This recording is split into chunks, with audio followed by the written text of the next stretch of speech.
Fernando, ¿qué le pasa a Milei con el periodismo?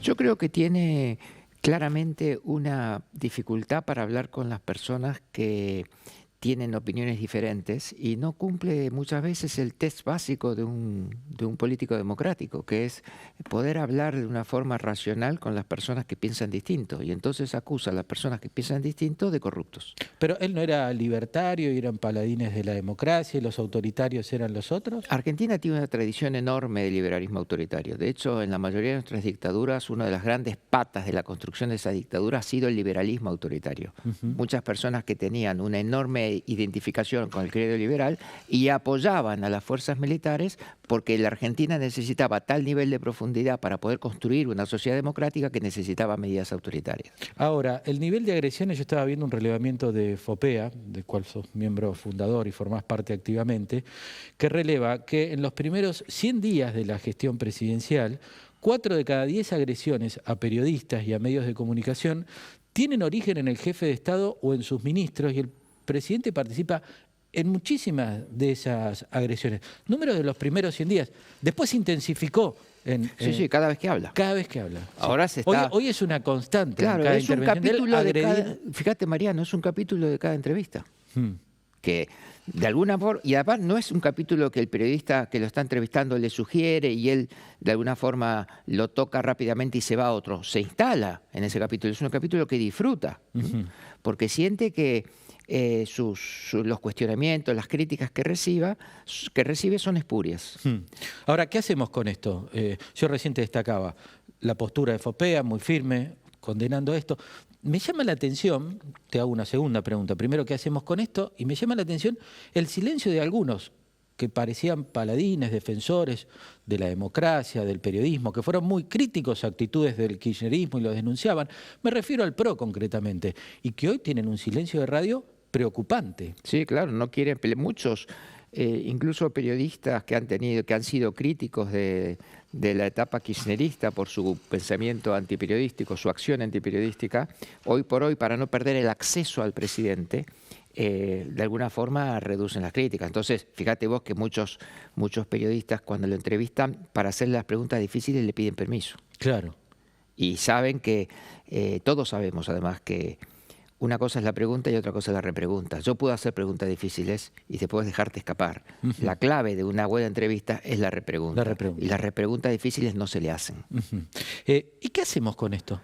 Son dos cosas para mí. En primer lugar, resistir, no naturalizarlo y cada vez que se produce algún tipo de agresión, cuestionarla. Y por otro lado, generar en el resto de la sociedad una especie de discusión conceptual de la importancia del periodismo en una democracia.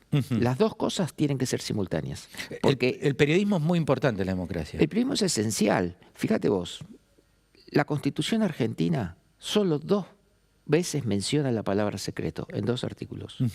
Uno relacionado con el voto y otro relacionado con los periodistas. Lo que quiere decir que hay un hilo de oro en la tradición republicana que une al periodismo con el acto más importante de una democracia, que es votar.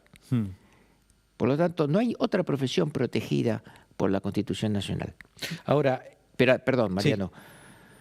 Sí. La Constitución no protege cualquier periodismo, protege el periodismo de interés público.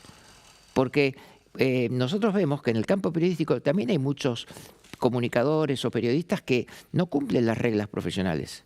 Y entonces eso afecta a los profesionales que sí las cumplen. Claro, claro, al que está haciendo un buen periodismo. En un ratito vamos a hablar del periodismo y qué periodismo estamos haciendo, pero no termina solo en las agresiones del presidente, porque ahora hay un decreto que limita el acceso a la información pública, que tiene una ley, que si no me equivoco es del 2016. ¿Qué es eso? Para que lo está viendo y leyó por arriba que el gobierno limita el acceso a la información pública. Información pública que no es solo para los periodistas, es para un ciudadano común y corriente. Se cansó el gobierno de recibir reclamos pidiéndoles información. Y entonces quieren frenar de alguna forma el grifo. Espera que te abro un paréntesis ahí. ¿Es verdad que lo que más los irritó fue un pedido de información sobre los gastos de los perros que tiene o tendría el presidente en la Quinta de Olivos y su canil? ¿Tenés ese dato? No lo sé. Lo he leído el dato, pero no te lo puedo confirmar. Bien. Pero claramente es algo que le molesta. La cantidad de perros, el momento, el lugar, allí es una cuestión muy sensible. Y claramente no es el centro del Totalmente, no. problema de la administración pública, o sea, de la información pública. El problema central de la información pública es que el gobierno sea transparente frente al reclamo de los ciudadanos, porque el acceso a información pública es para los ciudadanos, no solo para los periodistas. Ahí para dijiste los algo ciudadanos. fundamental.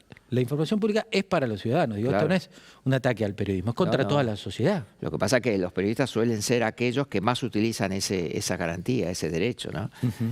Porque tienen el deber de realizar, de promover la transparencia. Pero bueno, si el presidente no da conferencia de prensa, el test fundamental de un presidente democrático es si da conferencia de prensa. Si no da conferencia de prensa, no cumple el test de un presidente democrático. Bueno, en su gira internacional, cuando estuvo en Alemania, también cambió el protocolo del canciller alemán que iba a dar una conferencia de prensa y él no estuvo. Sí, y además, cuando un periodista lo investiga de un tema, le contesta sobre ese tema a otros periodistas, pero no al periodista que le está investigando sobre ese tema y sabe, que es el que tiene las mejores repreguntas. Entonces, por ejemplo, Hugo Alconada acaba de hacer una investigación sobre el patrimonio de Milei. Y hay todo un cuestionamiento desde el gobierno a esa investigación, pero por vía indirecta. Nunca van a Alconada y le dicen, miren, lo que vos estás... Porque es muy fácil responder los cuestionamientos de los periodistas. Hay que ver qué se trata del cuestionamiento y responderlo directamente. Claro. No dar vueltas indirectas, decir, no, está ensobrado, no, lo mandan los dueños del medio, buscando desprestigiar al emisor. Claro, eso había hecho Kirchner, ¿te acordás? Eso mismo, o sea... Néstor lo había hecho. ¿Quién te mandó a hacer esa pregunta? Mariano, ¿no? Le había dicho un esto es- periodista de Clarín. Esto es una doctrina Kirchner-mileísta, homogénea. ¿Qué definición? Una Sí, doctrina una doctrina Kirchner-mileísta. Kirchner-mileísta. Está en un grado de que, por lo tanto, es una doctrina anacrónica. Incluso el uso de las redes sociales para desprestigiar a los periodistas profesionales. Eso te iba a decir, porque empieza con las agresiones del presidente, ahora la ley de acceso a la información pública, pero hay persecuciones contra determinados periodistas, como el caso de María O'Donnell puntualmente, que es alarmante, que es muy preocupante, Fernando. Sí, cualquier periodista que se destaca con una información nueva, crítica, cuestionadora, punzante, recibe inmediatamente, no recibe la respuesta sobre información, sí recibe los troles del gobierno. Sí, sí. También hay complicaciones para acreditarse en Casa de Gobierno, en Casa Rosada, hubo problemas, algunos casos importantes. Es un momento muy delicado. Y ahora parece algo más grave. A ver. En Casa de Gobierno. Porque la incorporación ahora de periodistas que vienen a hacerle bullying a los otros periodistas, Ajá. amparados por el secretario de Comunicación y por el gobierno. Y que además empiezan de alguna forma a naturalizar en el ecosistema. Claro, ¿no? claro. Y entonces vos ves periodistas que tienen una argumentación puramente militante al servicio de un gobierno que posan de periodistas profesionales. Esta estigmatización que se hace permanentemente del periodismo, ¿es un fenómeno solamente en la Argentina u otros líderes autocráticos como Milei tienen también estas conductas? Es mundial, Mariano. Es mundial. Es mundial. País donde vas, encontrás un sector político y líderes políticos que tienen este tipo de relación con la prensa. Molesta al periodismo. No tenemos en absoluto la originalidad. Es commodity. Donde cualquier lugar que vos vayas del mundo vas a encontrar un sector político que actúa de esta forma con los medios. También es, como vos lo sabes perfectamente, una técnica de acumulación política, ¿no? Es una técnica de acumulación política que funciona. Sí. Que funciona, porque vos estás amplificando un conflicto, Sí. Buscando contagiar el conflicto, contagiar a más gente el conflicto y que tu posición sea más fuerte con nuevas personas que entren a partir de la amplificación que tuvo el conflicto. Claro. Y no dejar preguntar en el fondo, ¿no? Porque hablamos mucho de Milei. Vos conocés muy bien el país y me podés hablar de otros gobiernos provinciales. Pero el otro día con Kicillof hubo problemas en Olavarría, donde los periodistas que estaban cubriendo un acto dijeron, nos vamos y no cubrimos, porque el gobernador los había puesto en el fondo de una sala sin acceso a la información. Y te digo, lo mismo hacen, donde tengo muchos colegas y amigos trabajando, jefes de prensa de los municipios, de los intendentes. Ya no te invitan a cubrir o a ver qué pasa en un acto, que es donde el periodista está ávido de información, donde saca algún testimonio de un funcionario, sino que ellos después te mandan o la gacetilla o la lata o la desgrabación o lo que vos vos quieras. No, no vengas. De hecho, hacen actos públicos, pero sin querer que participe la prensa. Esto ya lo tienen como un manual de estilo. Son pocos los que quedan que te dicen pueden venir, participar. Es muy delicado ese Está ocurriendo camino. en todo el mundo, Mariano, y en algunos casos las asociaciones profesionales de periodistas están diciendo no vamos a ir de ninguna forma, Claro. no vamos a cubrir esto. Es porque de alguna Bueno, es una terminan postura. siendo conferencias sin preguntas. Claro. Muchas veces me dicen, te mando esto, lo pones al aire, y le digo, pero si no me invitaste, quiere decir que no te interesa que estemos trabajando ni cubriendo ahí. Y te terminan mandando la voz o el testimonio del funcionario, del intendente, del político, del gobernador, pero sin la posibilidad de preguntarles. Yo creo, y vos lo sabés perfecto, la piel democrática de un gobernante la ves en su relación con la prensa. Ahí Mirá. te das cuenta. Ahí te das cuenta. Yo veo eso y vos sabés de nuestro trabajo a nivel municipal, veo cómo van cambiando. Claro. Porque empiezan como concejal, ávidos de que le hagas una nota. Después como intendente. Y al principio está todo bien. Después ya si no venís, mejor, lo que te contaba recién. Y después ya cuando son diputados Claro, o ministros, claro, en bueno. algunos casos, mejor ni verte. Bueno, pues, a ver, volviendo al presidente Milei. Milei nació en los medios. Exacto. O sea, conoce los medios perfectamente, Y mejor que empieza nosotros. empieza en la televisión, es mentira que empieza en Twitter. Él empieza en televisión. Claro. O sea, es un gran conocedor. Y así es como otros, ¿no? Grandes líderes que han surgido de los medios. Pero fíjense que muchas veces conoce mejor la mecánica de los medios los que no son periodistas que los propios periodistas. Ajá. Y entonces, por lo tanto, esas personas pueden instrumentar mejor a los medios que los propios periodistas. Claro, claro. Hablando de periodismo, hago un punto seguido, después volvemos a Milei y a la política. ¿Qué periodismo estamos haciendo y qué desafíos se vienen para el periodismo? Hay que temerle, recién hablábamos un poco fuera de aire, ¿hay que temerle a la inteligencia artificial? ¿Es bienvenida? ¿Hay que mirarla con recelo, con cuidado? No, a nosotros, como dice un gran periodista experto en temas digitales, Mariano Blechman, a nosotros seguramente nos va a sacar del mercado, no la inteligencia artificial, alguien que sepa usar bien la inteligencia artificial. Claro, ¿no? claro. O sea que está fuera de duda que tiene que ser una gran herramienta. O sea, la inteligencia artificial nos da zancos, nos da zancos para caminar, ¿no? Sin duda que hay que hacer eso. Pero lo que pasa es que cuando vos tenés un periodismo populista, un periodismo casi mercenario muchas veces, un periodismo frívolo de entretenimiento, y tenés un periodismo muy pequeñito de periodismo profesional de interés público, los zancos se lo das al periodismo que genera fake news, al periodismo que genera polarización, al periodismo que genera lo que se llaman las pasiones tristes, ¿viste? Sí. Que es promover la ira, promover la indignación. Yo ayer veía un programa de televisión y un presentador presenta una noticia, ¿no? Y entonces la noticia era indignante, pero los que están alrededor de la mesa empiezan a matizar eso, y entonces es menos indignante. Pero el tipo medio que se enojaba porque no le dejaban indignarse como él quería, claro. Porque la noticia tenía un montón de matices que los otros le ponían sobre la mesa y él sacaba, ¿no? Porque esos matices le sacaban la capacidad de generar una ola de bronca, de odio, de indignación, ¿viste? Claramente, hay un periodismo populista y el motor del periodismo populista es el odio y la indignación. Yo me indigno todos los días a las 5 de la tarde, ¿no?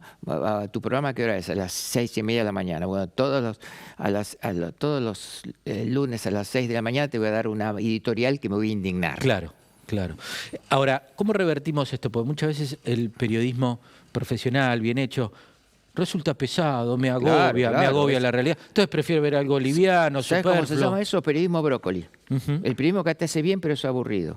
Todos sabemos, desde el punto de vista periodístico, que la clave del periodismo es ser entretenido. No, siempre se ha hecho esa antinomia, ¿viste? Si es periodista, es aburrido. Al contrario, para ser buen periodista, para poder llegar a la gente, para poder dar las ideas que la gente del interés público, tenés que generar una estructura de atención. Sí. Yo estudié una de mis últimas investigaciones que te traje. Que tengo pendiente, lo vi pero no lo leí. Pero ahora te lo voy a regalar. Gracias. Porque a nadie le interesa, además. Es un día en la vida de un periodista en distintos momentos de la historia argentina, Sí. ¿no? Desde el siglo XIX, el siglo XX. ¿Cómo era un día? ¿Y cómo era su trabajo? Bueno, el periodista del siglo XIX, el periodista del siglo XX, el periodista del siglo XXI tiene el mismo dilema. Claro. Cómo transmitir algo que es importante de forma entretenida, interesante, para llegar a la audiencia. Sí. Porque a los periodistas no les alcanza con tener gran audiencia. También quieren decir cosas relevantes, también quieren decir cosas importantes, ayudar a las personas, generar servicios. No es solo llegar a la audiencia, pero tienen que hacer las dos cosas. Claro. Porque después está el periodismo brócoli, que es un periodismo aburridísimo, ¿viste? Es periodismo perfecto, que analiza el presupuesto, analiza los grandes problemas públicos, pero es imposible pasar el tercer párrafo. Claro. Para hacer un periodismo de calidad, ¿vos se te ocurrió, y decime si es idea tuya o no, tener un bar del periodismo? Como Sí. ¿Sos futbolero? Disfruto el fútbol, no soy un fanático, no te puedo repetir que casi ninguna formación No, de está ningún bien. equipo. Yo tampoco ya, pero digo... Pero me veo los partidos lindos, me los veo todos. Pero vos pondrías un bar de periodismo. Sí. ¿Y cómo sería eso? Porque tiene que ver con el impacto democrático, el bar. Es, Hacer un periodismo de calidad. sí, pero de Mejor calidad chequeado democrática, sería. A ver, en el sentido que es analiza rápidamente. El periodismo, el proceso democrático tiene 3 fases principales. Y en cada una de esas fases el periodismo puede actuar bien o mal, puede tener buenas o malas praxis. Entonces, el bar del periodismo implica qué es lo que hay que hacer bien en cada una de esas fases democráticas. ¿No? El libro que estoy terminando ahora, eso es el bar del periodismo, ¿no? Tengo que cumplimentar determinados pasos. Y no tenés que hacer determinadas cosas. Por ejemplo, una cosa esencial. Sí. La democracia se puede definir como el sistema que es más sensible frente a la gente común. Y de alguna forma el periodismo es la piel de ese sistema democrático. Que vos te des cuenta cuando los más vulnerables, los que más lo necesitan, las víctimas, están siendo atendidos o no por el régimen político. Las autocracias generan una brecha con la sociedad. Las democracias tienen esa sensibilidad, especialmente con los más vulnerables. Hoy no está funcionando bien. Claro. No está funcionando bien. Entonces, una de las claves de que no está funcionando bien es que el periodismo no tiene suficiente sensibilidad para ser la piel de esa democracia. Entonces, ¿qué significa una democracia que no funciona bien? Una democracia que no es sensible frente a la gente común. Está bueno eso.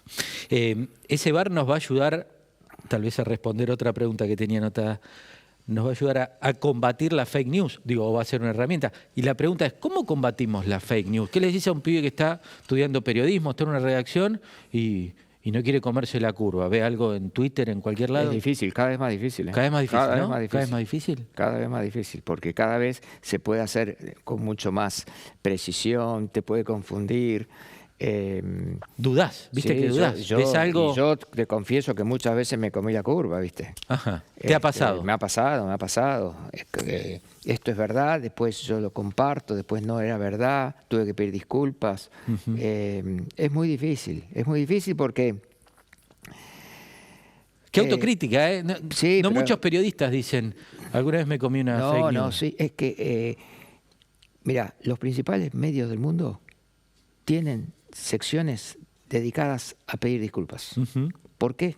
Porque es imposible hacer periodismo sin equivocarse. Somos humanos, además, uno se equivoca todo el Además de tiempo. ser humano, vos trabajás con información recién conocida, fresquita, que te la están informando fuentes interesadas. Entonces vos pisás el palito permanentemente. Claro.